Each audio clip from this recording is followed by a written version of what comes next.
दोस्तों, quality love India में आपका स्वागत है। अगर आपने हमारा चैनल सब्सक्राइब नहीं किया है तो आपसे रिक्वेस्ट है कि हमारा चैनल सब्सक्राइब करें और वीडियो पसंद आए तो लाइक और कमेंट जरूर करें। दोस्तों, आज हमारा टॉपिक है हाइपोथेसिस टेस्टिंग। आज का जो हमारा कंटेंट है उसमें हम ये अंडरस्टैंड करेंगे, उसमें हम ये जानेंगे कि हाइपोथेसिस क्या होता है, नल हाइपोथेसिस क्या होता है, अल्टरनेट हाइपोथेसिस क्या होता है, पी वैल्यू क्या होता है और लेवल ऑफ रिस्क क्या है और कंक्लूजन कैसे निकालते हैं, एक्सेप्टेंस और रिजेक्शन ऑफ हाइपोथेसिस। दोस्तों, आगे बढ़ने से पहले हम कुछ बेसिक जानकारी ले लेते हैं। जैसे कि कोई इफेक्ट या कोई इम्पैक्ट या कोई प्रॉब्लम के लिए बहुत से कारण हो सकते हैं, बहुत से रीजन हो सकते हैं। उन रीजन को हम ब्रेन स्टॉर्मिंग पॉइंट में या ब्रेन स्टॉर्मिंग करके उस पॉइंट को निकालते हैं, फिर स्ट्रेटिफिकेशन करते हैं अलग अलग इसमें man, machine, material, method. But वो सब कॉजेस हमारे इफेक्ट को या हमारे प्रॉब्लम के साथ कोई इम्पैक्ट डाल रहा है या नहीं डाल रहा है, तो उनके बीच रिलेशनशिप या इस कॉज को वैलिडेट करने के लिए हम कुछ टूल यूज करते हैं, उसके बारे में जानते हैं। जैसे हमें कॉज और इम्पैक्ट या इफेक्ट के बीच रिलेशनशिप सिर्फ ये देखना है कि रिलेशनशिप हो रहा है या नहीं हो रहा है, उसके लिए हम स्कैटर प्लॉट, बॉक्स प्लॉट या डॉट प्लॉट का यूज करते हैं। यदि हमें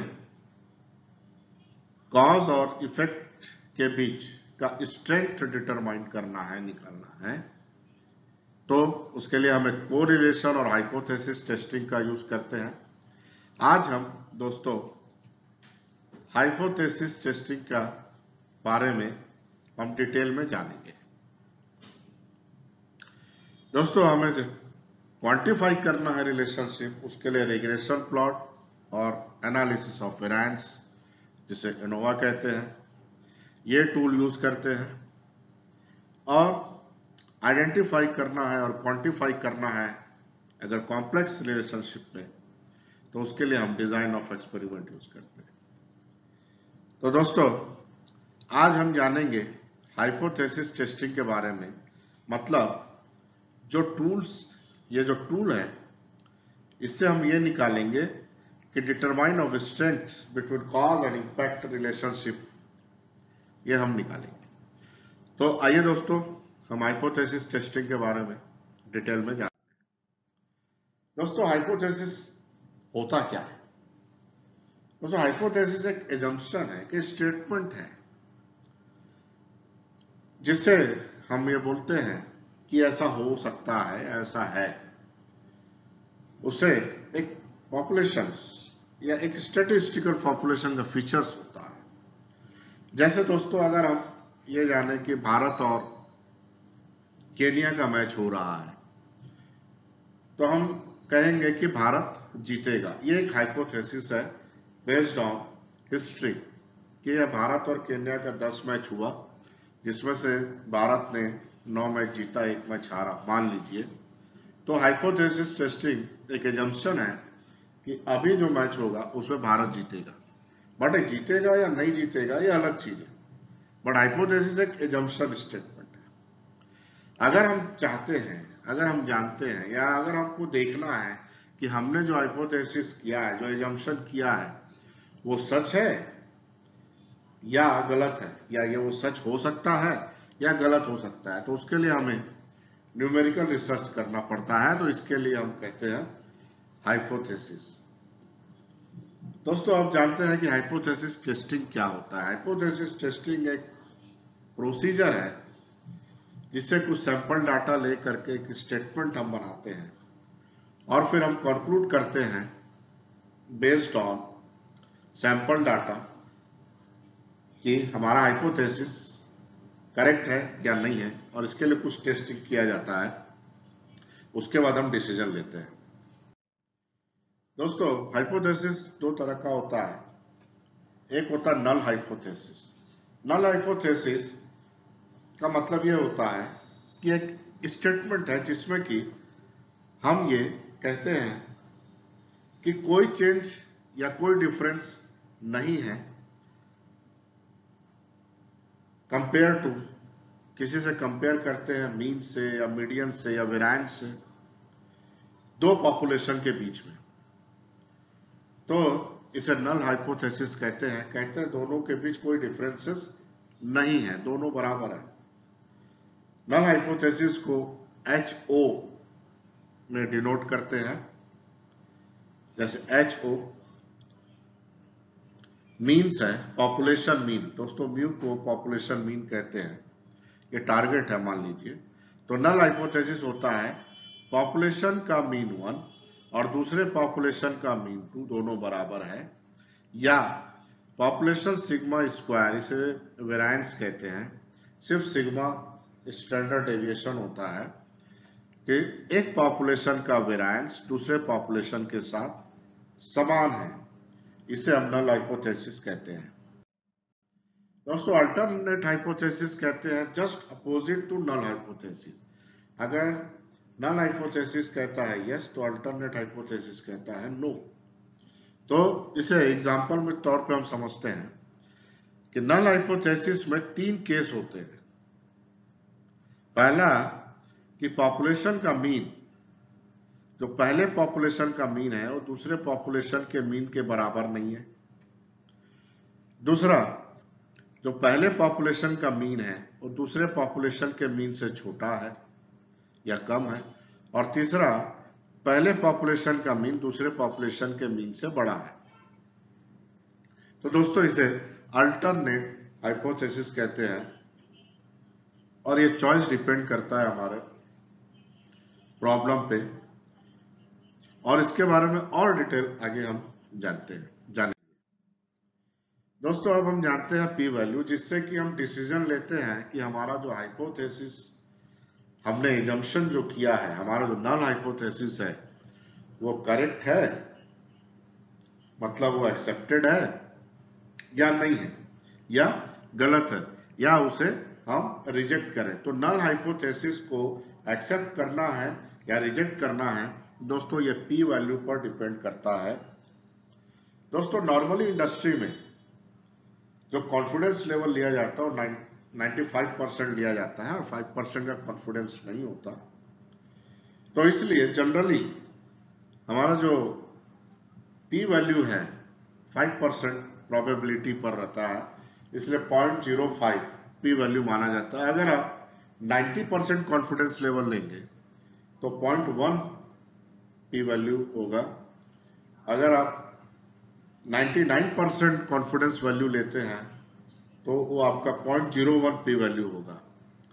और दोस्तों जो रिजल्ट आता है वो पी वैल्यू से अगर कम होता है, जैसे दोस्तों हम 95% लेकर के चलते हैं, क्योंकि जनरली हर इंडस्ट्री में कॉन्फिडेंस लेवल 95% लिया जाता है, तो पी वैल्यू का अगर पी वैल्यू 0.0105 से कम आता है तो हम नल हाइपोथेसिस को रिजेक्ट करते हैं। और अगर हमारा जो वैल्यू है पी वैल्यू वो 0.05 से ज्यादा आता है तो हम नल हाइपोथेसिस को एक्सेप्ट करते हैं। मतलब यह है कि उसमें कोई सिग्निफिकेंट चेंजेस नहीं होता पहले पॉपुलेशन के मीन का दूसरे पॉपुलेशन के मीन से। और अगर 0.05 से कम आता है तो इसका मतलब यह है कि पहले पॉपुलेशन का मीन दूसरे पॉपुलेशन के मीन से सिग्निफिकेंट डिफरेंसेस होता है।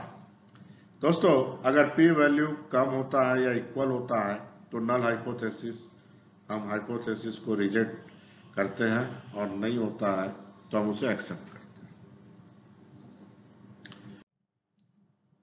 आइए दोस्तों हम जानते हैं कि level of significance of probability, जो कंडीशन है नल हाइपोथेसिस का, अगर वो ट्रू है या फॉल्स है, और हम जो डिसीजन ले रहे हैं जो नल हाइपोथेसिस को या तो रिजेक्ट कर रहे हैं, फेल टू रिजेक्ट कर रहे हैं, मतलब एक्सेप्ट कर रहे हैं, और यहाँ रिजेक्ट कर रहे हैं, तो यदि नल हाइपोथेसिस ट्रू है और हम उसे रिजेक्ट कर रहे हैं, मतलब एक्सेप्ट कर रहे हैं, तो हमारा डिसीजन जो है वो करेक्ट है।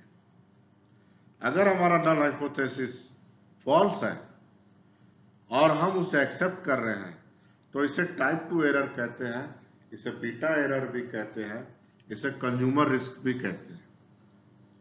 अगर हमारा नल हाइपोथेसिस ट्रू है लेकिन हम उसे रिजेक्ट कर रहे हैं, तो इसे टाइप 1 एरर कहते हैं, जिसे अल्फा से डिनोट किया जाता है, और इसे प्रोड्यूसर रिस्क भी कहते हैं। अगर हमारा नल हाइपोथेसिस गलत है, रॉन्ग है, और हम डिसीजन ले रहे हैं कि नल हाइपोथेसिस को रिजेक्ट कर रहे हैं, तो हमारा डिसीजन करेक्ट है। अगर नल हाइपोथेसिस रिजेक्ट है तो अल्टरनेट हाइपोथेसिस ट्रू है। अगर नल हाइपोथेसिस रिजेक्ट नहीं है या एक्सेप्टेड है, तो नल हाइपोथेसिस ट्रू हो सकता है। दोस्तों, रिस्क जो है हाइपोथेसिस में हम वो देखते हैं। अगर हमारा डिसीजन करेक्ट है, इनोसेंस है, तो दैट इज ओके, ये ठीक है। हमारा डिसीजन गलत हो गया तो टाइप 2 एरर है, हमारा डिसीजन गलत हो गया तो टाइप 1 एरर है, और हमारा डिसीजन गिल्टी है और गिल्टी है तो वो करेक्ट डिसीजन हो गया। अल्फा रिस्क को हम प्रोड्यूसर रिस्क भी कहते हैं और बीटा रिस्क को हम कंज्यूमर रिस्क भी कहते हैं। तो दोस्तों, हाइपोथेसिस टेस्टिंग में 3 तरह का एरर होता है, एक टाइप 1 एरर, एक टाइप 2 एरर। टाइप 1 एरर को अल्फा एरर कहते हैं और टाइप 2 एरर को बीटा एरर कहते हैं, और अल्फा को प्रोड्यूसर रिस्क भी कहते हैं और बीटा रिस्क भी कहते हैं। आइए दोस्तों, नेक्स्ट जो है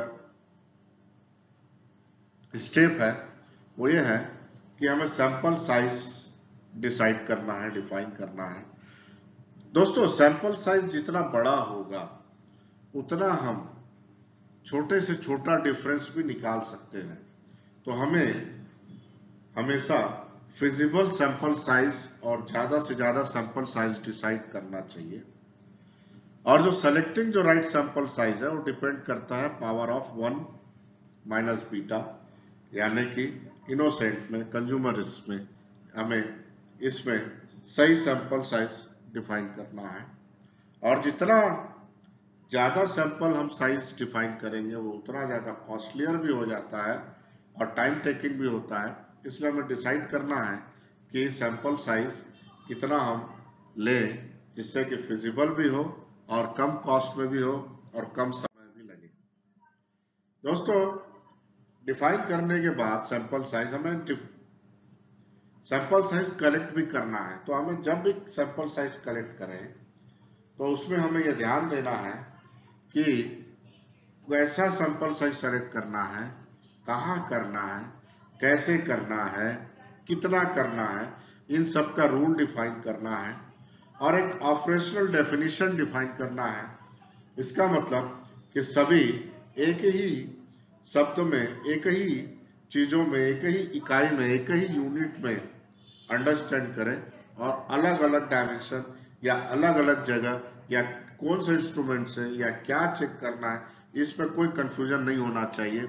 इसलिए ऑपरेशनल डेफिनेशन होना चाहिए, कॉमन होना चाहिए, सबको अंडरस्टैंड, जो डाटा कलेक्ट करेगा उसे एकदम क्लियर होना चाहिए।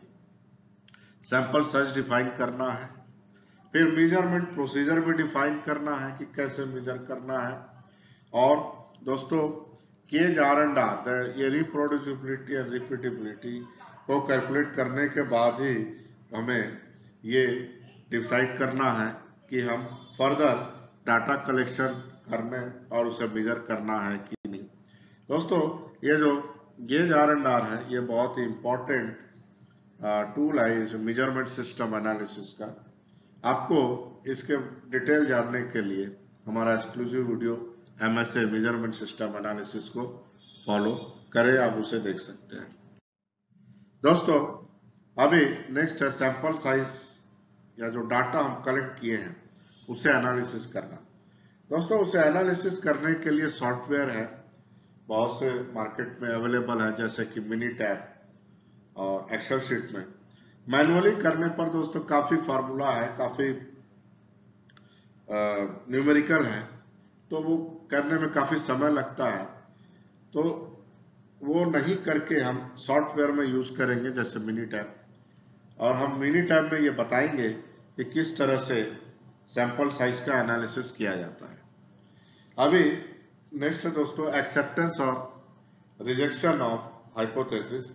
ये हमने पहले भी बोला था कि अगर आपका पी वैल्यू ज्यादा आता है या अल्फा होता है, ये ज्यादा आता है या बराबर होता है, तो नल हाइपोथेसिस को रिजेक्ट करना है, फेल टू रिजेक्ट है, मतलब हमने जो एजम्पशन किया था वो करेक्ट है। और अगर पी वैल्यू अल्फा वैल्यू से कम होता है तो हमें नल हाइपोथेसिस रिजेक्ट करना है और अल्टरनेट हाइपोथेसिस एक्सेप्ट करना है।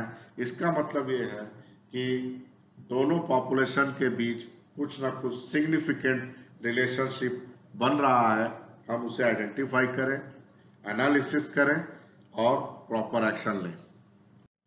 आइए दोस्तों हम इसमें ये जानते हैं कि हाइपोथेसिस टेस्टिंग करने के लिए कौन सा टेस्ट का हमें सिलेक्शन करना चाहिए और कौन से टूल का हमें यूज करना चाहिए, जिससे हम ये जान पाए कि हमारा टेस्ट कौन सा सही है और कौन सा नहीं। तो दोस्तों ये अगर हम जान जाएंगे, ये इस पे अगर हम अच्छे से पकड़ बनाएंगे तो हमें काफी आसानी हो जाएगा टूल यूज करने का। दोस्तों मान लीजिए आपका x यानी कि इंडिपेंडेंट वेरिएबल एक कॉज है, ये इंपैक्ट मान लीजिए डिपेंडेंट वेरिएबल है, तो इसके और इसके बीच हमें रिलेशन निकालना है। और ये रिलेशन मान लीजिए हम मीन का निकालना चाहते हैं, मीन में एक स्टैंडर्ड से कंपेयर करना है, तो हम one sample T test follow करेंगे। यदि हमें मीन निकालना है और 1 by 1 यानी कि बिफोर एंड आफ्टर कंपेयर करना है, तो 2 सैंपल टेस्ट हम करेंगे। यदि हमें मीन निकालना है मल्टीपल फैक्टर्स में, तो हम एनालिसिस ऑफ वेरिएंस का यूज करेंगे। यदि हमारा x डिस्क्रीट है और y कंटिन्यूअस है और हमें मीडियन निकालना है और किसी एक स्टैंडर्ड के साथ कंपेयर करना है, तो साइन टेस्ट यूज करेंगे। अगर 1 to 1 कंपेयर करना है तो मैन विस्नी टेस्ट करेंगे, और मल्टीपल है तो क्रुसाल वालिस टेस्ट करेंगे। यदि हमारा x डिस्क्रीट है y कंटिन्यूअस है, तो स्टैंडर्ड अगर हमें निकालना है तो कॉन्फिडेंस इंटरवल स्टैंडर्ड डेविएशन हम निकालेंगे, यदि किसी स्टैंडर्ड के साथ हमको कंपेयर करना है। यदि 1 to 1 कंपेयर करना है स्टैंडर्ड डेविएशन के लिए, जब हमारा y कंटिन्यूअस है, तो f टेस्ट करना है। यदि हमें y कंटिन्यूअस के लिए मल्टीपल फैक्टर्स के लिए स्टैंडर्ड डेविएशन निकालना है, तो लेवेन टेस्ट करना है। दोस्तों यदि हमारा x डिस्क्रीट है और y भी डिस्क्रीट है और 1 स्टैंडर्ड हमें निकालना है, तो दोस्तों 1 प्रोपोर्शन टेस्ट यूज करेंगे। यदि हमें 1 to 1 करना है तो 2 प्रोपोर्शन टेस्ट यूज करेंगे। यदि मल्टीपल करना है तो चाई स्क्वायर टेस्ट करेंगे। दोस्तों अगर मेरा x कंटिन्यूअस है और y भी कंटिन्यूअस है, तो हम correlation and regression tool use करेंगे मीन निकालने के लिए। और मेरा x कंटिन्यूअस है और y डिस्क्रीट है, तो हम लॉजिस्टिक रिग्रेशन प्लॉट करेंगे, इस एनालिसिस टूल को यूज करेंगे दोनों के बीच नल हाइपोथेसिस का रिलेशन निकालने के लिए।